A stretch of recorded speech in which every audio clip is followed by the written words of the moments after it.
వివరాలు తీసుకోవాలి. ఈ మధ్యన ఒక లంగతనం చేస్తాను వీళ్ళు. ఎలక్షన్ కమిషన్ వాళ్ళు కూడా కరెక్ట్గా లేరు.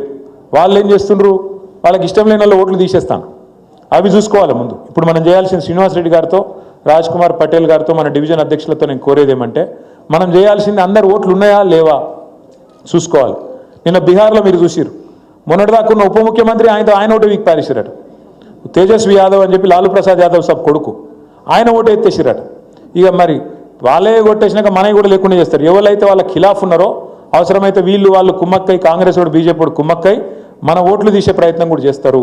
మనం ముందు తొందర పడాలి, జాగ్రత్త పడాలి.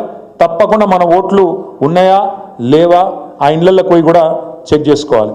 పోలింగ్ బూతులు కూడా ఎక్కడున్నాయో చూసుకోవాలి. పోలింగ్ బూత్ గతంలో మీకు తెలుసు, కాకపోతే మళ్ళీ మనం మారుతున్నాయా, ఎక్కడున్నాయి అవి కూడా చూసుకోవాలి.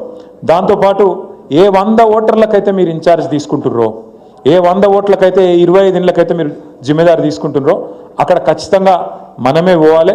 ఆ 25 ఇళ్లను మనం ఎంత పెద్ద నాయకులమైనా మొదలు మన ఇల్లు మన చుట్టూ పొక్తా చేసుకోవాలి. ఆ తర్వాతనే బయట మాట్లాడాలి. అట్లాగే